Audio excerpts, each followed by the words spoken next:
Everywhere I land, a woman appears. Welcome to About Time, a Doctor Who podcast. I'm Stephen, and I've been a Doctor Who fan since 2005, and usually I'm joined on the podcast by my boyfriend Ben.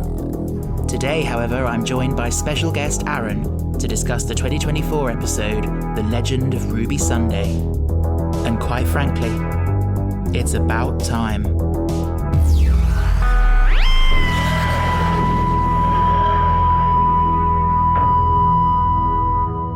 Hello, welcome back. And today I'm joined by a familiar voice to those who listened to our episode on the Giggle. Welcome back, Aaron, to the podcast. Hello, thanks for having me back. You're very welcome. How are you? I'm doing well, thank you. How are you? Good, thanks, yes.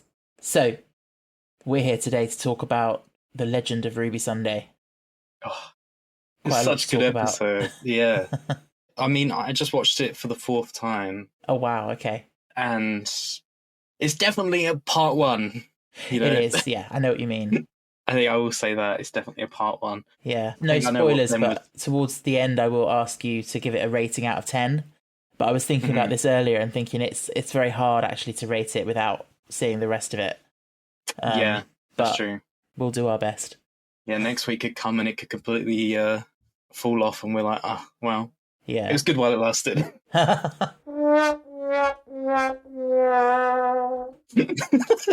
Yeah, I don't know. It's a strange episode. I mean, so much happens, but also not a lot happens. If you know what I mean. Yeah, I feel like there's a lot being set up. Yes. Very this, and this. Usually, when we've got a plot arc that's sort of being seeded throughout the episodes, and then it gets addressed in the finale. Normally, it's a bit more subtle the way it sort of comes up in the finale. Yeah. Whereas this time, it's literally like the Doctor's noticed there's this thing going on, and he's like, right, we're going to go and we're going to investigate this. And it's the first, 15 minutes or something of the episode is basically just at unit, sort of. So what do we know? Like, what's happening? Like, it's a bit standing around talking, if you know what I mean. I do. So I've got a lot of things about this whole start bit. It's so cool to see so many different characters back. Yes. It's nice to see Rose and Kate, maybe Blinks, I don't know how I feel yet. But, and Ibrahim as well, gorgeous man. But yeah, when he just suddenly goes, Susan, gets all these videos and pictures and yes, it was a bit like, oh, okay, we're just going to face it now then. Yeah. You know, and I guess it was done intentionally, but in the trailer you saw the different versions of her. Yes. With the horn and the cyborg kind of thing. Yeah. And it's oh, so that was literally for a 1 minute or 1 second scene in the show. Yeah. I guess they decided to make the most of it. I know there was a cut scene. I think there was the pre-title scene originally had more. They encountered another version or more versions of Susan Triad. Oh, really? And then that's what prompts the Doctor to go to unit. But they just cut that. I think they filmed it, but it's cut. Because it's a bit like tailing off of last week's episode. It's just random for him now to end up at unit. Yeah. Without, and someone said, I think I was watching something, someone said something about maybe a phone call or Kate saying something, or, it could have been something prompting that. But I guess there's just lots happening off screen, really, that we just have to kind of infer that they've been noticing these things. And obviously they've been having adventures that we haven't seen as well. That's true, yeah. And then he then does the same thing with Ruby, with all the different pictures of Ruby. Yes. And it's I don't automatically assume that there's something linking the two of them. Oh yeah, that's a big weird. I feel thing. like that's a really weird thing. Yes, you're definitely right on that. I think it does feel weird because we as viewers and fans kind of think, okay, maybe there's a connection there because we know we've got two mysteries going on, and we assume it's going to get wrapped up together at the end. But for the Doctor to be seeing a link there when he hasn't really explained why he thinks there's a link there or anything. Yeah. It's a bit strange. That was part of it where I was a bit that's where I kind of, and I do actually feel even though this is the Legend of Ruby Sunday, I actually feel like Ruby got quite a bit of a backseat-ish in quite a lot of this episode. Maybe in the next one she might have a bit more of a impact. Yeah, she must do. Although her acting in that time window scene was phenomenal. Yeah, that's what I did write that down, actually. The pair of them together. Yeah. I love. Like they just work so well together. Yeah, they are Shooty phenomenal. and Millie. Oh, great. It's that bit where the mum's walking off and she doesn't want her to go, and the doctor's holding her back, and she's like, "Mum, please, no!" And she's like crying to her. Yeah, it's so good. I think Carla was really strong in that as well. The bit with the like kind of inferring what the cloaked mother is feeling, or I will say that's probably her strongest bit I've seen so far. Yeah, but yeah, the problem is we haven't seen enough of the Sundays. We haven't, no. But I mean, this episode is the most character we've seen. It is, yeah. With like, oh well, if your mother's part of UNIT, then I'm gonna be. It's like I like that.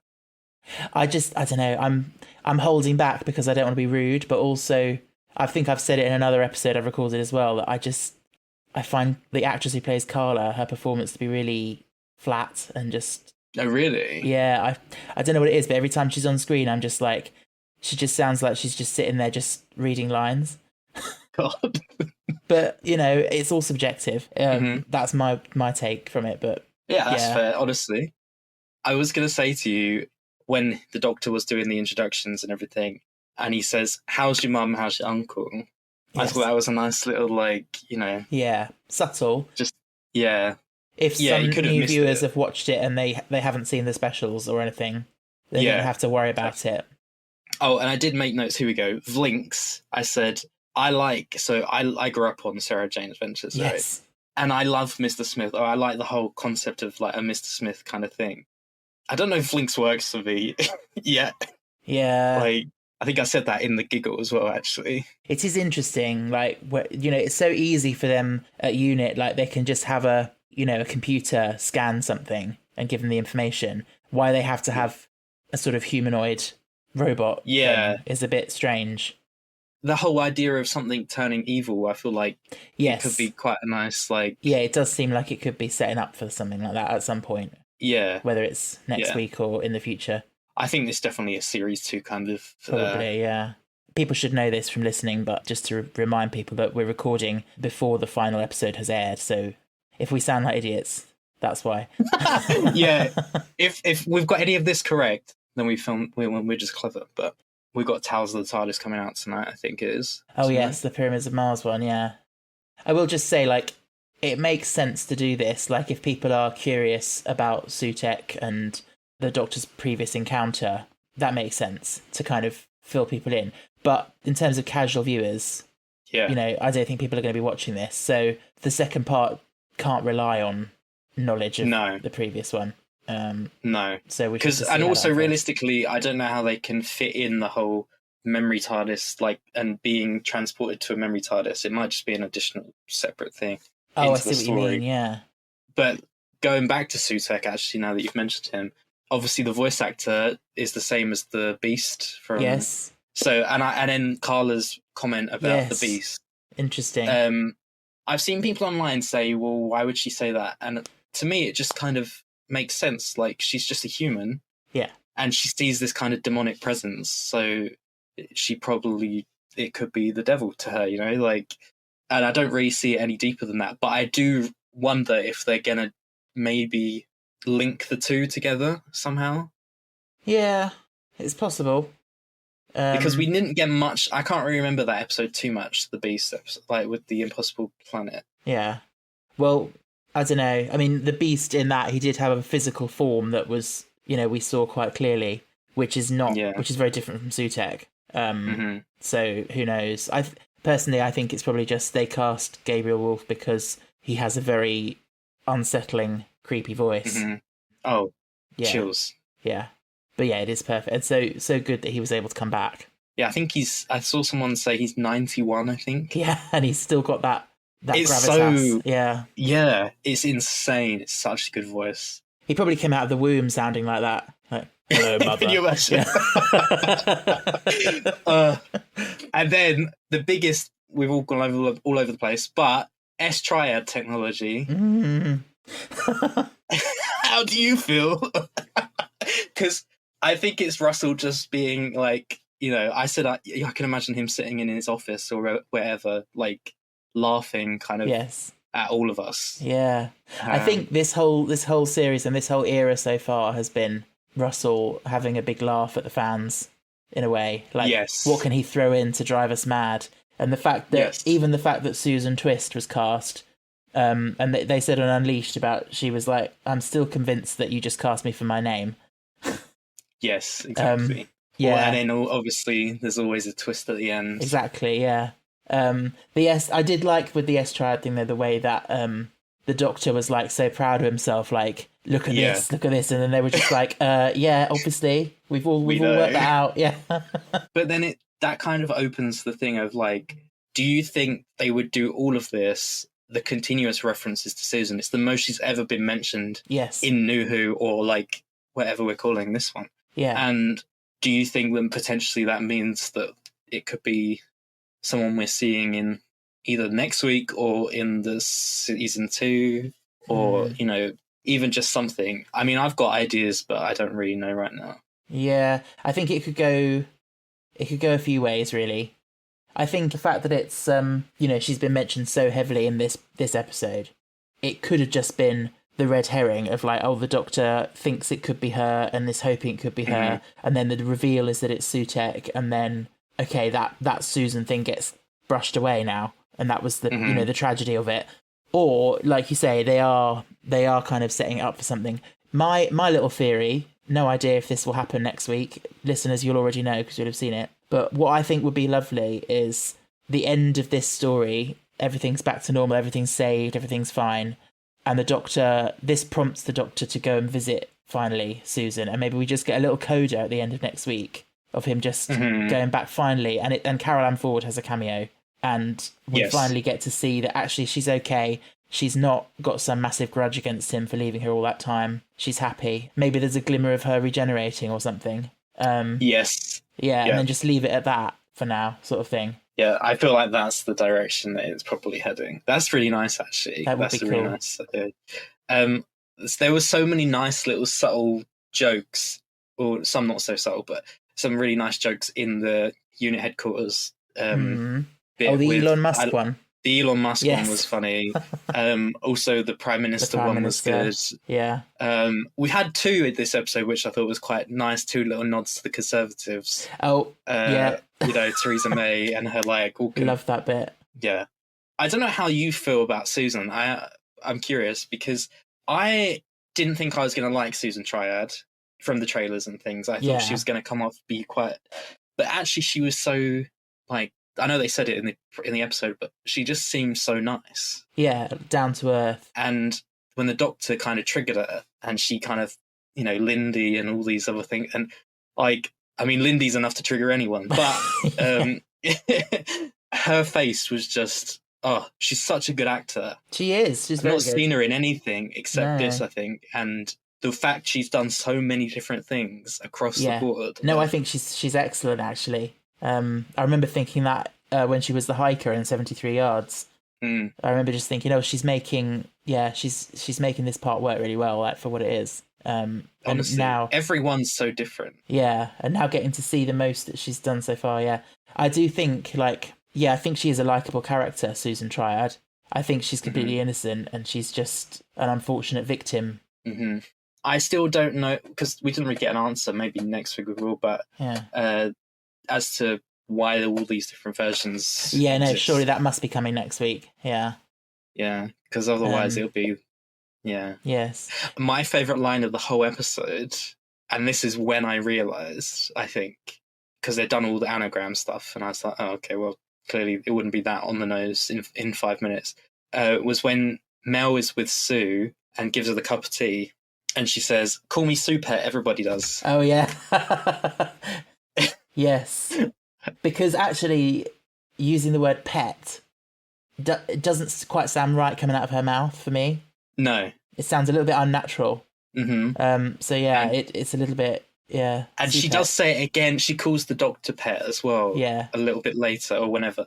And I think that's quite, it's quite a nice little thing that could be missed if people weren't kind of paying attention. Yeah. Yeah. But the gods clearly love their wordplay, don't they? They do. They're sit in the void so just thinking up puns and everyone's saying how gay Doctor Who's become, but I mean, it's always been camp. But I love the campness. It's Yes. People were talking about Sutek getting a kind of graphic design or graphic engineering degree just to get all the technology to like work and be his big reveal. Yes. But I didn't look at the names of the characters before because I know some people look at the credits. So I feel like some people probably realised Harriet sooner than... Oh, maybe, yeah. But I didn't see that coming. No, neither did I. I thought it was just a nice new character. And the makeup was actually quite scary. Yes. I think. Her makeup and Sue's makeup. Yeah. That was really quite... Like, I can imagine being a kid and being traumatised. But also, once she transformed, Sue, she had that voice, that classic Doctor Who voice of like, Doctor! Like, yeah. do you think I was family, Doctor? Like... that was such a... I like that as well, the way she said that at the end. It's like, literally, like, Sutek was sitting outside the universe or wherever he was for like millions of years, seething at the fact that Doctor beat him. And it's like, how do I get back at him? I'll be his granddaughter. Yeah. Mrs. Flood. Yes. So Anita Dobson's great. She is. The character is very irritating, I will say. Yeah.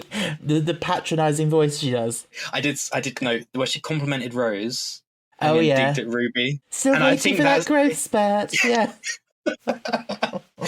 I want to know who she is so bad, but I think we're not going to until next series. I don't think we're going to find out yet. But I love her. There is a little hint, like, it could just be Russell trolling us, but did you notice the line where the Doctor was like, he said Time Lords can regenerate to hide themselves away, and then like minutes later she's like, oh, I'm always hiding myself away. Like... Yes. The bit, and I think this might just be a Russell thing, but when she then was talking about her mother, she died when I wasn't looking, and it's like I feel like it's just Russell making characters seem real, but like she's so menacing, like shady. Yeah. And I mean, I'm not gonna lie, I was really worried about Cherry for a second. Yeah, there was something menacing there. I was like, oh my god. And both of them being out of EastEnders, I was like... Oh, it's Cherry from EastEnders as well? Yeah. Oh, okay, yeah. We can't mention this scene without mentioning the best line in the whole episode, for me. Oh, yeah. Which is, she said she wanted a cup of tea, and she's like, would you, sweetheart? Well, we'd all like a lot of things that aren't going to happen. It's so good. So good. I feel like, do you know what? I feel like in this day and age, when they make TV and film, I feel like on some level, some people are trying to think of memeable moments. And I feel like that was almost written to be a meme. Like it definitely. Well, I've seen all the memes already. But like Russell being perfect. Like, "Well, you all want this. Well, it's not going to happen." Yeah, and she delivered that so perfectly. I'm curious now because if it turns out that she is some sort of like Time Lord or some sort of creature like that, I wonder what these fourth wall breaks. Yes, it's really interesting. Are going to because if we think about the characters who have done that. The Doctor's done it in Devil's Cord. Maestro did it, and Mrs. Flood's done it. Mm-hmm. Well, and I saw your TikTok earlier. Martha did it as well, but accidentally. Yeah, Martha is the Rani. No. Yeah, I imagine. That's why she's not come back. But I do think that's really quite interesting. There's something quite weird about being addressed, like as the viewer. Yes, it's I've quite, never. It sort of takes you out of it for a second. Or it's when Maestro did it, it was quite scary because they're this very creepy villain, and then all of a sudden they look right down the camera lens, and it's like, oh Christ, they can see me. Like, yeah. So the second time I watched this episode, I was hammered, and I just got in from a night out, and I watched it again, and. When she then turns to the camera and she's like, he waits no more, or whatever or not whatever she said. That really, it really shook me up a little bit. Yes. You know? It was done really well. I do think this episode may not be as like, I mean, I know I've said I watched it a few times, but if you're watching it with someone that hasn't seen it before, when you and Ben get to this episode, eventually, in however many, I think it's going to be like, oh my God. Yes, definitely.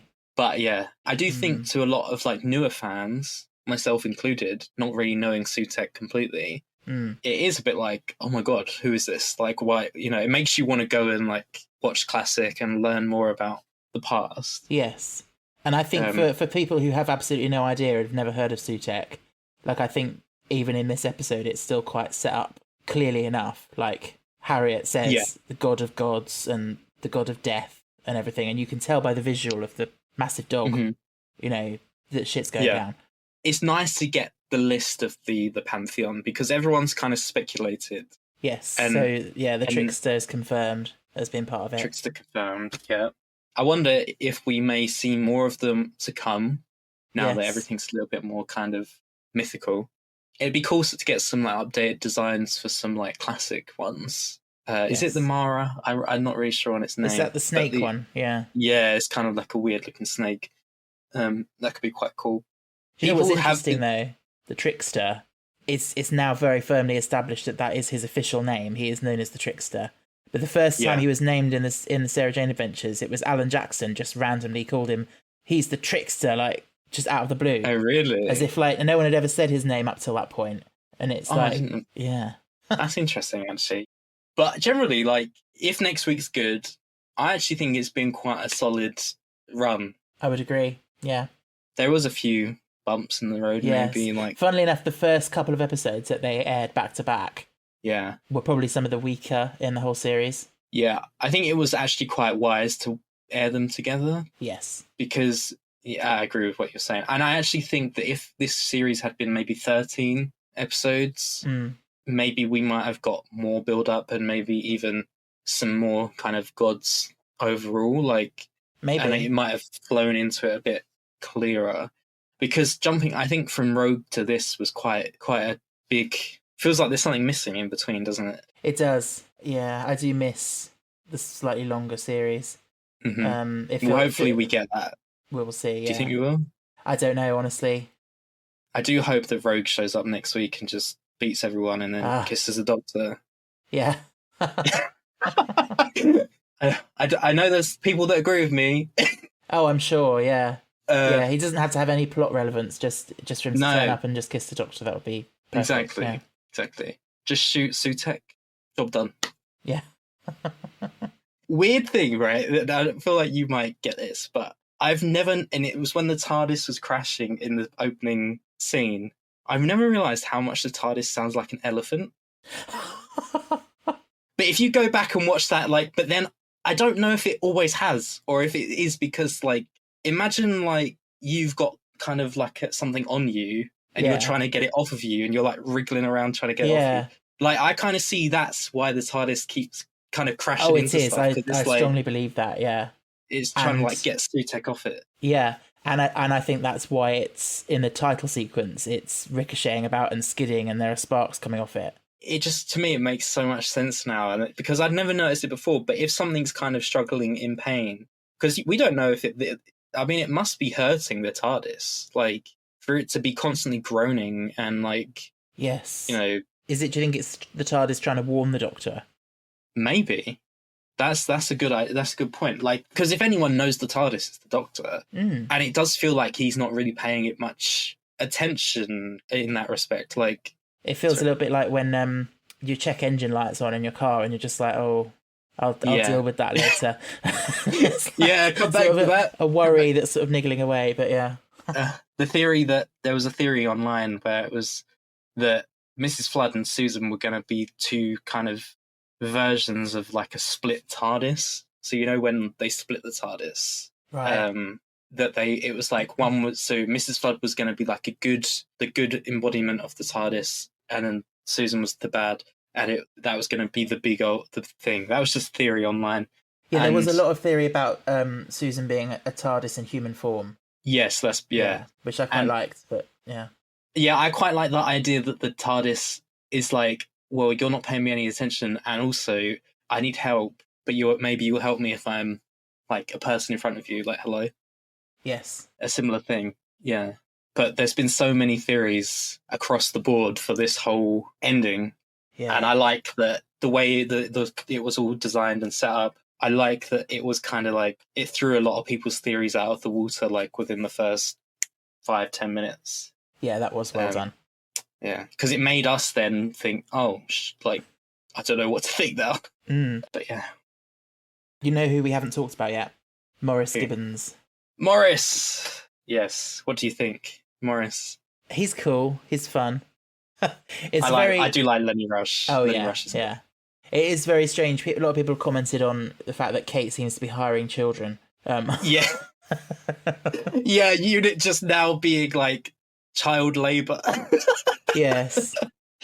And Rose as well. Exactly, yeah. Oh, God. How old is Rose? Is she 16 or something? I think 16, 17, that sort of thing. And then, how old did he say he was? Maybe 12, 13? Yeah. But what was her name? Oh, Shirley. Shirley, yeah. I did see there was, apparently it was in either the script or somewhere that she was off at some place like Geneva or something. Okay. That was like a canon reason why she wasn't there. And Morris was kind of just taken. And then something about Donna and 14 also being on the same mission. Oh, really? like when the Master sent all of Torchwood to the Himalayas. Yeah. Just an excuse. Yeah. Or it's like in series 4 or whatever, when the Doctor turns up at unit and it's like the Brigadier is unfortunately stranded in Peru. Yeah. Yeah, it's convenient. Just convenience, Yeah. All the times, yeah. There's so many little things, and I'm a bit like I'm not really trying to pick holes in this series, because I actually do think it's pretty good, and I trust in RTD, but I just hope that at least some of it gets answered. It doesn't kind of leave us all sitting there like, oh, so what next? Yeah. I'm so glad that it's not the Cybermental Daleks, though. Yes, it is refreshing. I just want to add that. Well, you say that. We haven't seen the final episode yet, so there's still time. Time for all of them. They're all They'll all pop up. Rolled out. Yeah. Yeah. Speaking of the Master, did you hear the music? The musical reference? No. So it's the bit just as the build-up is happening to build up Sutek's reveal. And the Doctor's like, so something's coming, but what is it? What's coming? And then this music track, it's a cue from World Enough and Time, from the cliffhanger when they revealed John Sim. And it's very Murray Gold Master theme. It's sort of thing. And they reused it. And for a second while I was watching it, because I was feeling Sutek was on its way. For a second while I was watching it, I was like, oh, what? Wait, are they doing the Master instead? Because I was like, why would they use that music? That's pretty cool. Yeah. I didn't notice that. That's a good... Oh my God, I had a thought now. We saw Hans pick up that tooth in the Giggle, right? Oh God, yeah. What if that was Susan? Yeah. Susan Triad. Yeah. What if that was her? Okay. And that maybe Sutek has got the Master as like an additional backup. Or like, I just feel like because he's going to appear, or they're going to appear at some point coming up, I feel like, in the next series. I had that thought just literally as... I know what you mean, yeah. It is, it's obviously someone who likes red nail polish. Nail polish, yeah. But then there's the thing of Mrs. Flood. Imagine if she's the Master, Who knows? I wouldn't mind, like, if she was in it longer. I hope they keep her in it and don't just kind of regenerate her into someone else. Yeah. Because she's great. She's very good at the whole, like, campiness, kind of theatrics of it, isn't she? Yeah. And you sort of feel, like you said, I know she can be quite intimidating, but you sort of feel quite at ease with her because she's just this little old lady. Yes. She's lovely on the surface, but it's like there's something a little bit underneath. Yeah. Don't ask her for a cup of tea. Yeah.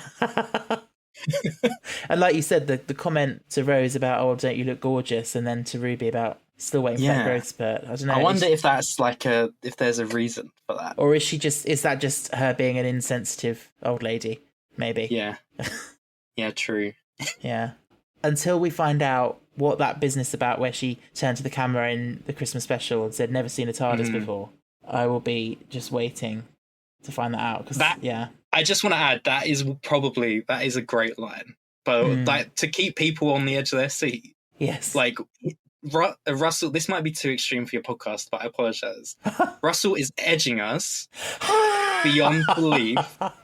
The amount of like little things, which is nice and that's cool. Like, but that line, we just want an answer. At this point, I don't know who Ruby's mum is, and I don't know if I care. But I want to know why she knows what a TARDIS is. Exactly, yes. Yes. Bloody hell. Mel. Mel was back. Mel. I liked her more in this than I liked her in the Giggle. I Yeah. think she was better in this. Do you think? Well, she had more to do, didn't she? Yeah. In the Giggle, her function was basically to explain what an arpeggio is. Yes, just so she could sing.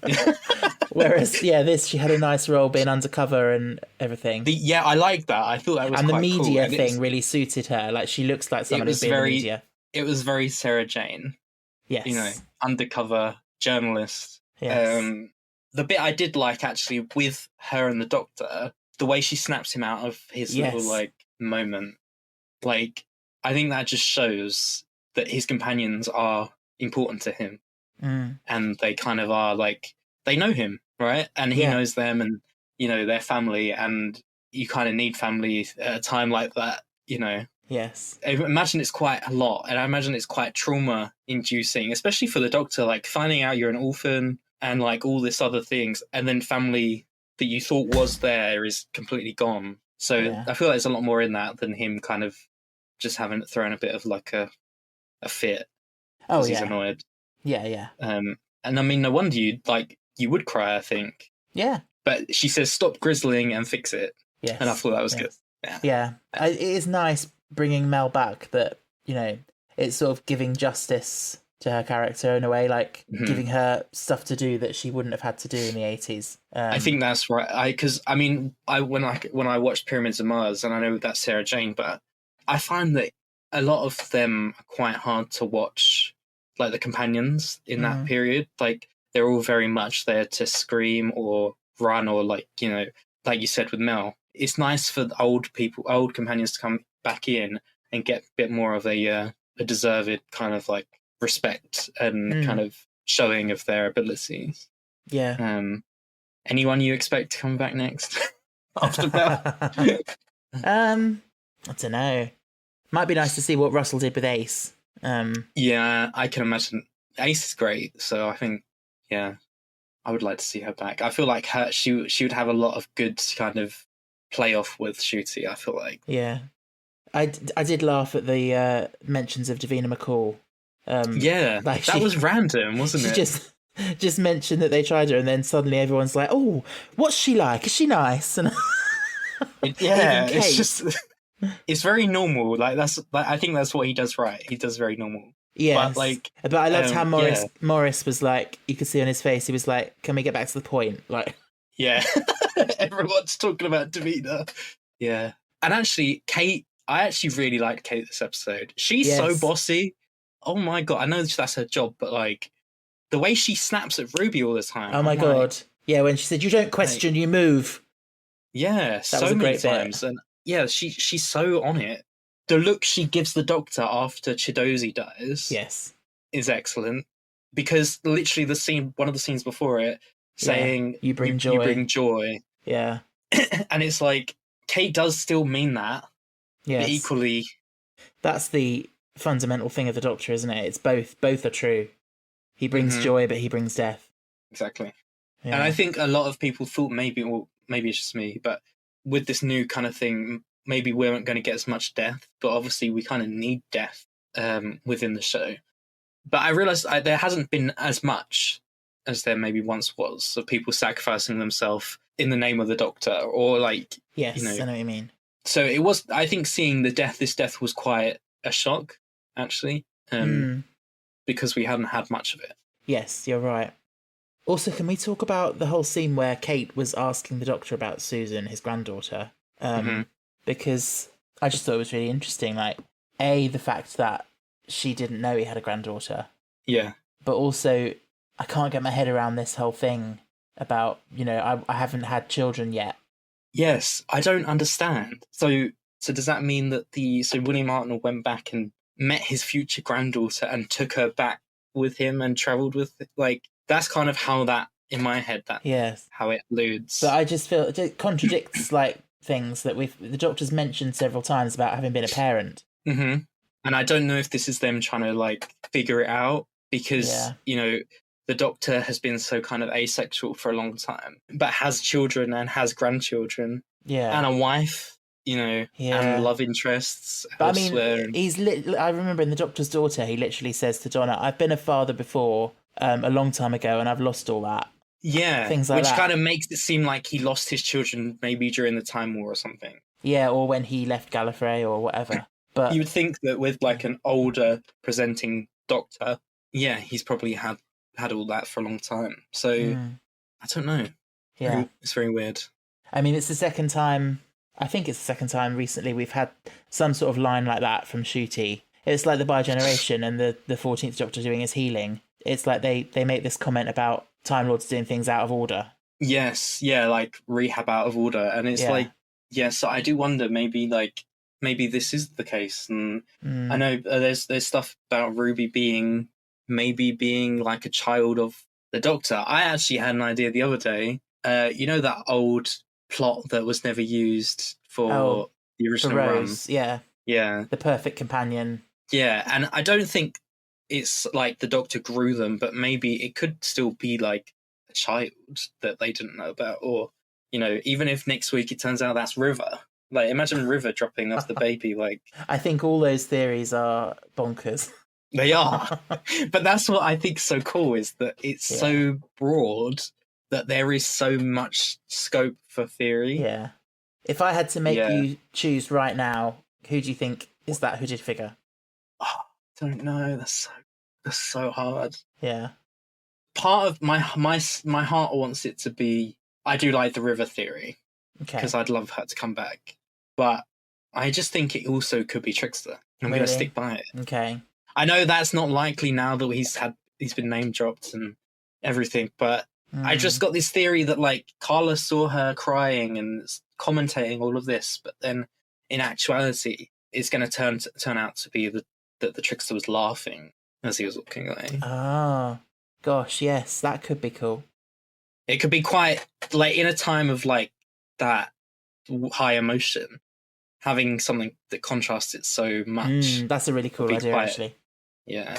I think if I How about you? Yeah, if I had to choose right now, I think the most likely theory in my mind is that it is Ruby herself who is dropping herself off.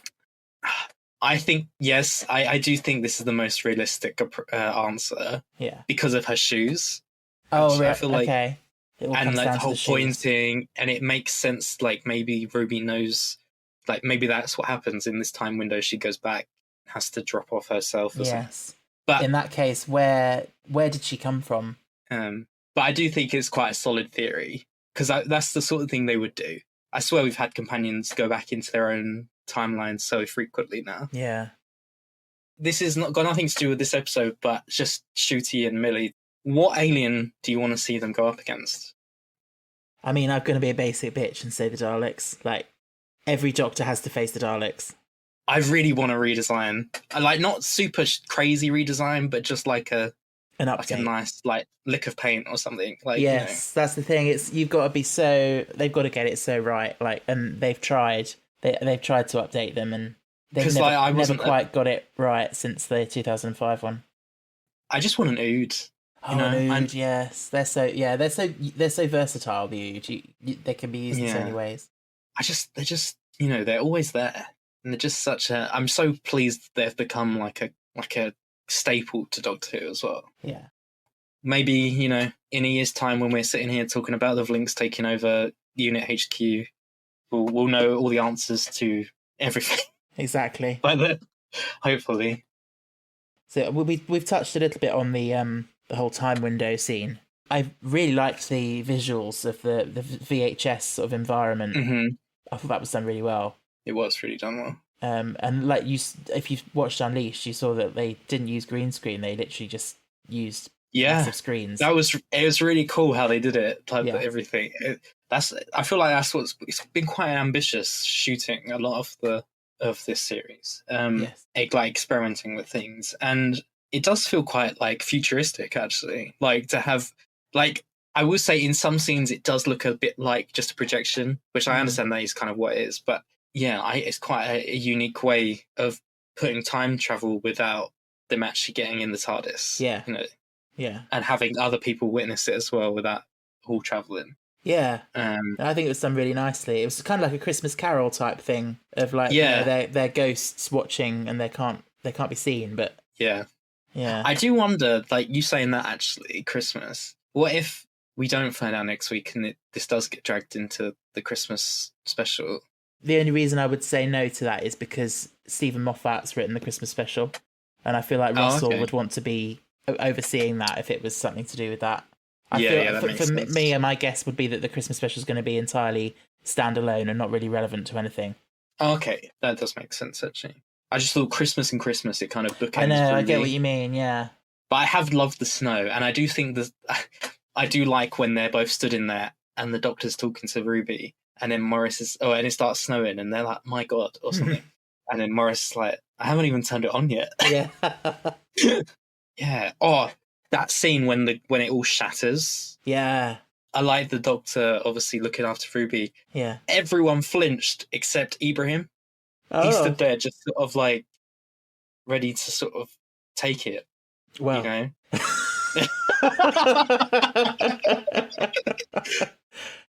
What an image. Lined that one up. Yeah. But yeah, no. I have a one last thing that I haven't actually spoken about. Okay. The TARDIS, when they realise that there's like something manifesting on it. I've never been, like, all the years that I've watched the show, the TARDIS has always given you, like, you feel kind of hopeful when you see it. Mm. And this really, like, made you scared of it. Like, yes. And with the Doctor not being there, it is this ominous presence, like, anything could be in it. Yeah. I was going to say it's almost similar to, you know, when it gets turned into the paradox machine or whatever. Mm-hmm. But then at that point you have got the Doctor there to sort of be, you know, to say, oh, this is what's happening and it's awful, but at least the Doctor's there. Whereas he's actually not there at this point, and so they're really on their own.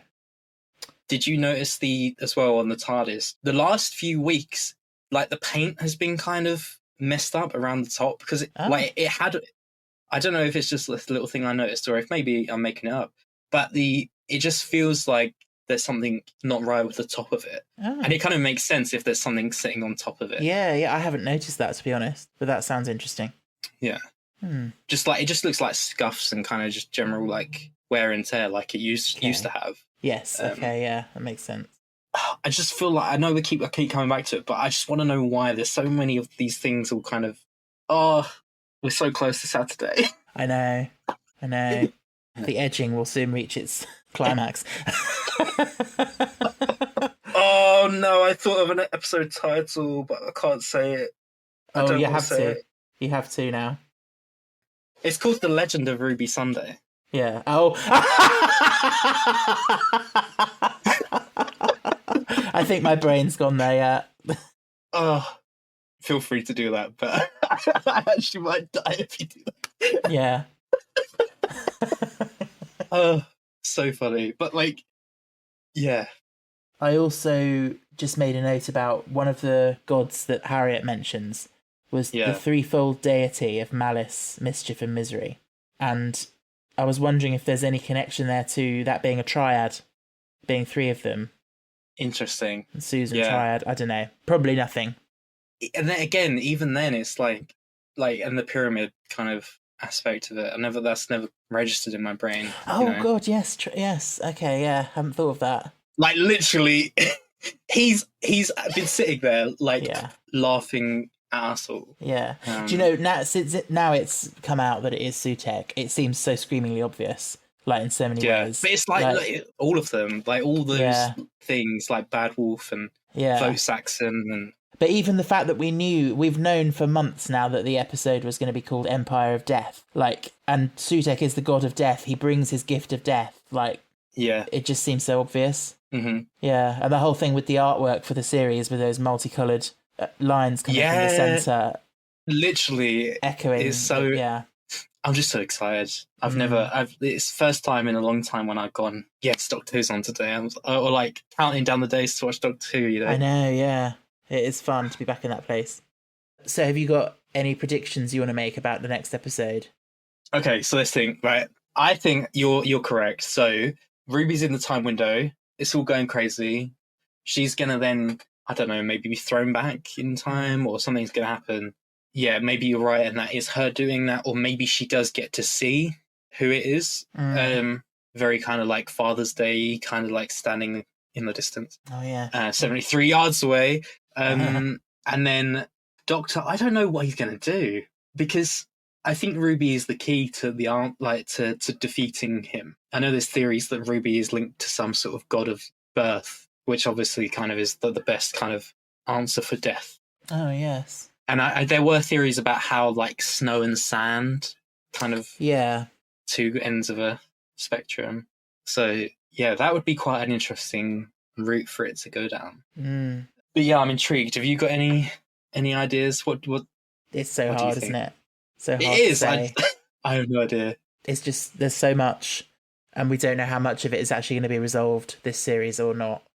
I hope that it's satisfying for what it is. I hope it wasn't like us finding out that Sutek, obviously that was the big reveal. I hope that gets beaten next week, or at least something, Yeah, I think it will. I can't think of a Russell finale that I've not enjoyed. Very true. Yeah. As long as Ruby lives, that's all I'm gonna say. Like, let's stop killing companions. Yeah, I think. Yeah, I feel that's more of a Moffat thing. Yeah, we'll kill them and bring them back. That's generally a Moffat thing, isn't it? Oh yeah. Or just erase 60 years of history. That's a Chiplin thing. But I did see someone on Twitter said that the threefold deity of malice, mischief, and misery is the three showrunners. Yeah. that's very good. That's very good, actually. Malice is Stephen Moffat, mischief is Russell T Davies, and misery is Chris Chibnall. Yes, and then the theory of it all being the Doctor finds out he's on a TV show. Yeah, I love that theory. I think it's a bit late now. Like, I don't think they would do that in the last episode. I don't think you could go too far after that. But I do love that theory.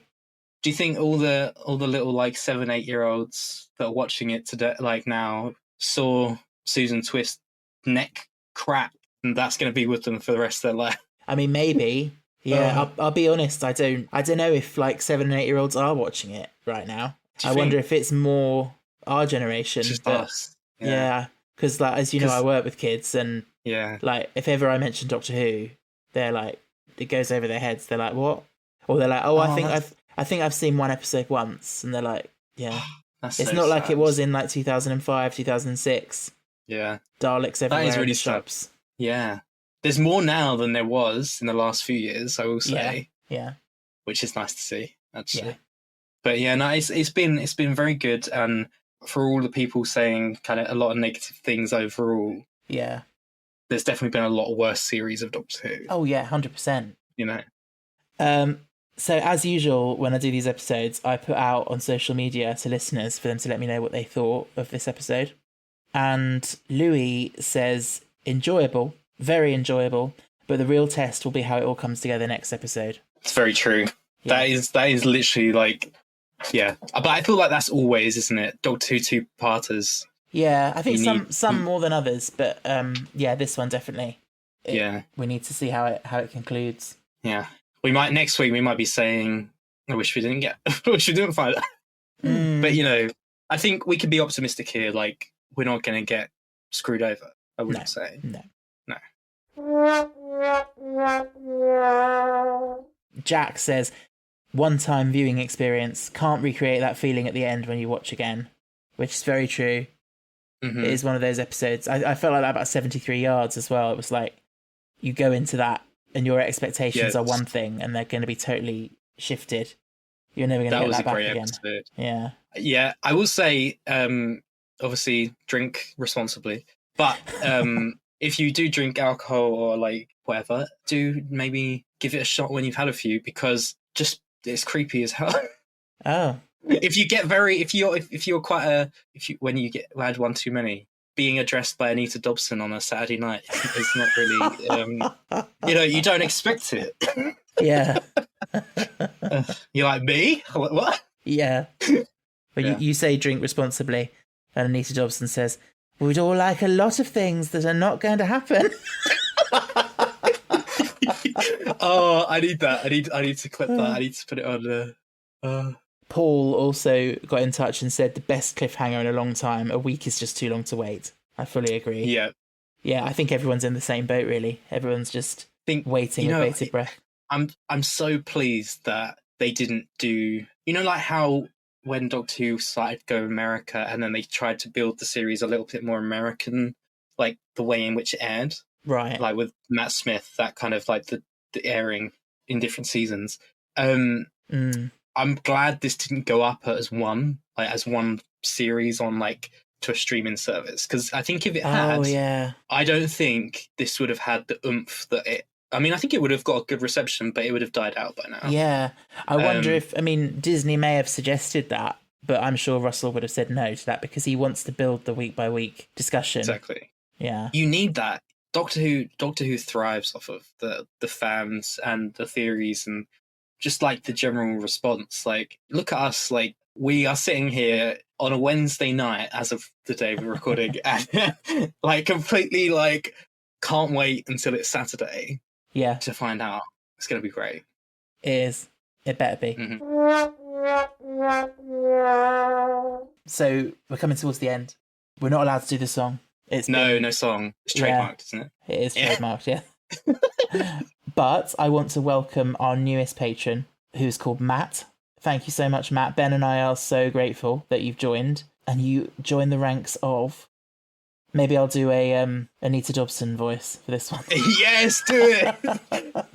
But you've got to look him in the eyes. Yeah. Well, it's an audio medium. You'll have to imagine me eyeballing it, yeah. We have Mrs. Flood in the call now.